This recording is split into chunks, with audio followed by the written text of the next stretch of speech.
Notre avant-dernier invité est directeur de Synthèse Nationale. C'est un éditeur, mémoire vivante de la mouvance nationale, infatigant militant de la cause nationale et soutien de la première heure d'Éric Zemmour.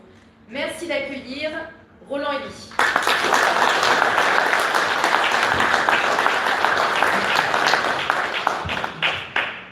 Merci Nicolas. Je voudrais aussi remercier évidemment Thomas Joly, président du Parti de la France, de m'avoir invité ce soir à venir vous parler de justement ce qu'il y a de synthèse nationale dans la candidature d'Éric Zemmour. Alors, on va faire un petit peu d'histoire et me flatter à l'instant. Elle connaissait bien l'histoire du mouvement national, il y en a d'autres qui la connaissent encore mieux que moi, croyez-moi. Mais ce que l'on sait en tout cas, c'est que depuis maintenant presque un siècle, la droite nationale et la droite d'une manière générale, car, comme le disait notre ami Nicolas Nupes tout à l'heure, Nicolas Nupes, n'ayons pas peur, et d'autres aussi l'ont dit, n'ayons pas peur d'affirmer que nous sommes de droite, eh bien, si la droite, justement, n'a jamais réussi à imposer ses idées, c'est parce qu'elle a toujours été prisonnière de la mainmise, des carcans et du terrorisme intellectuel et politique de la gauche. Je m'explique. Tout a commencé, période qu'on n'aime pas tellement citer, et qui est une période assez controversée, en 1940. En 1940, il devait y avoir des élections.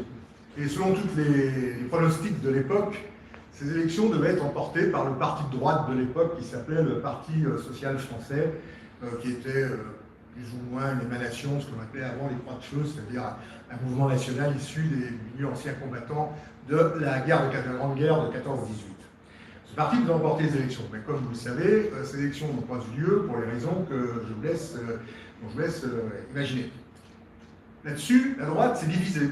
Une partie, on ne va pas en refaire toute l'histoire, mais une partie, grosso modo, est allée à Vichy, et une autre partie est allée à Londres. Et depuis, la réunification n'a jamais pu être faite. Elle n'a jamais pu être faite. Pourquoi? Parce que la gauche a entretenu en permanence cette division. En 1945, quand les choses, après la libération, la droite aurait pu réapparaître. Eh bien non, la droite a eu peur de ce qu'elle était, parce qu'on l'accusait en permanence d'avoir été dans le mauvais camp. Le Parti communiste, qui avait beaucoup de choses à faire oublier, en particulier son alignement sur le pacte germano-soviétique, eh bien, le Parti communiste avait une seule force, c'était de diviser toute entente possible à droite, en accusant certains de ses leaders de l'époque d'avoir une attitude, comme on dit, patriotique. Et ça aurait pu durer quelques années, et tout ça aurait pu s'estomper. D'ailleurs, il y a eu des tentatives dans l'histoire. Je pense en particulier dans les années 50 à ce que l'on appelait le Centre national des indépendants, qui se fait toujours d'ailleurs, qui soutient avec Zemmour. C'était un parti très puissant à cette époque-là, qui avait, je pense sous le contrôle de mon ami Jean-Claude Randinat, qui avait plus de 120 députés, qui a eu à un moment donné, d'ailleurs, dans ses rangs comme députés, Jean-Marie Le Pen et Valéry Giscard d'Estaing.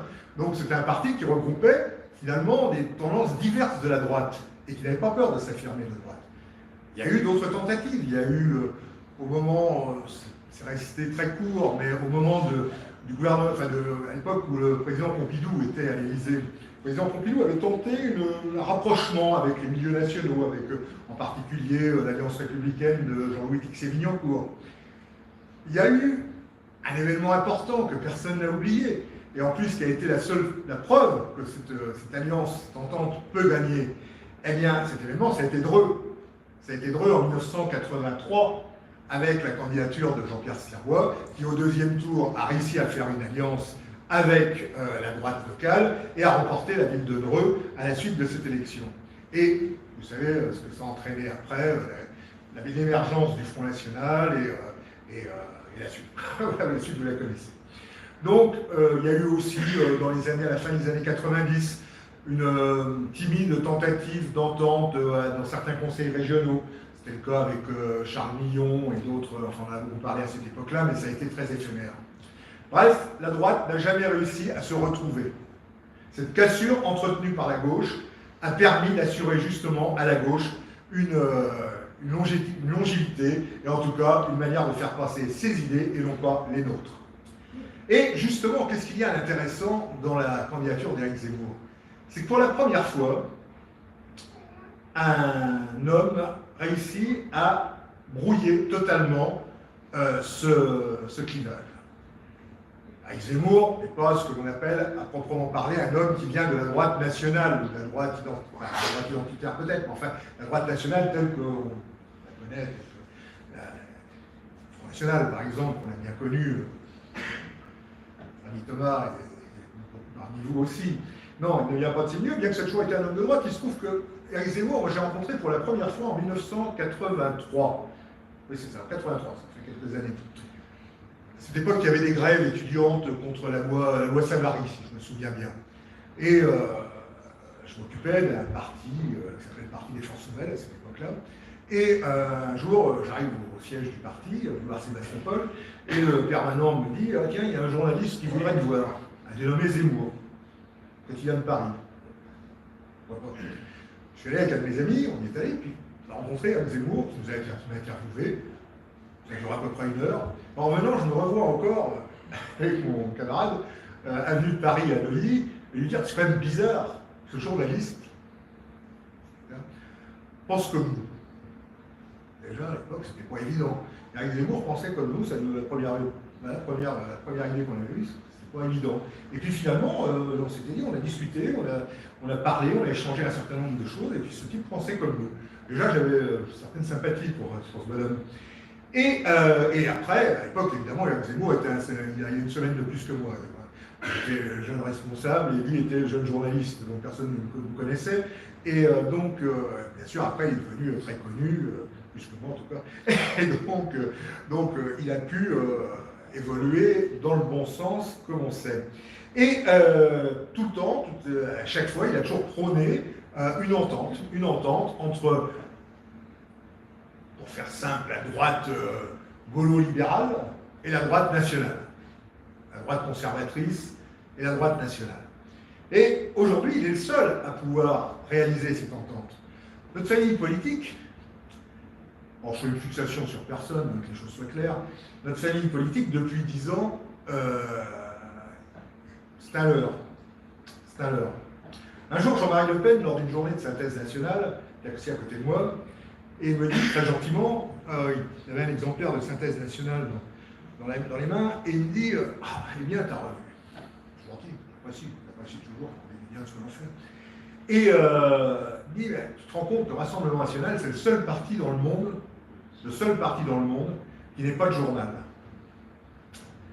Et je ne peux plus m'empêcher de penser, je vais lui dire d'ailleurs, c'est aussi le seul parti dans le monde où la présidente n'a pas les idées du parti.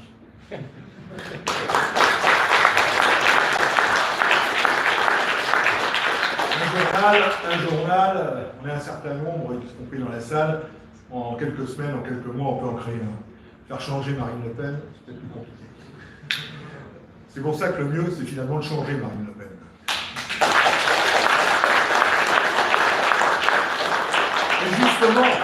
Et justement, cette chance historique de pouvoir changer Marine Le Pen, elle s'offre à nous depuis maintenant presque 1 an. Quand, au mois de février dernier, un de nos amis d'ailleurs, m'a téléphoné en me disant ça y est, il a pris sa décision, il sera candidat à l'élection présidentielle. À l'époque, personne ne voulait nous croire. Non, il travaille sur CNews, il est bien payé, il vend des bouquins, et voilà. Bon, finalement, les choses ont évolué. Il y a eu la séquence du mois de l'été, la séquence de la présentation de son livre, et finalement, ce qui a abouti à l'annonce de sa candidature au mois de novembre ou décembre dernier, je ne sais plus, et donc ça a été l'événement important. Marine Le Pen pensait, à juste titre d'ailleurs, qu'elle était la seule à pouvoir incarner la droite nationale, même si elle ne partageait pas les opinions de la droite nationale, mais ce n'est pas très grave. Elle a la vérité du parti, et elle pensait qu'elle était la seule à pouvoir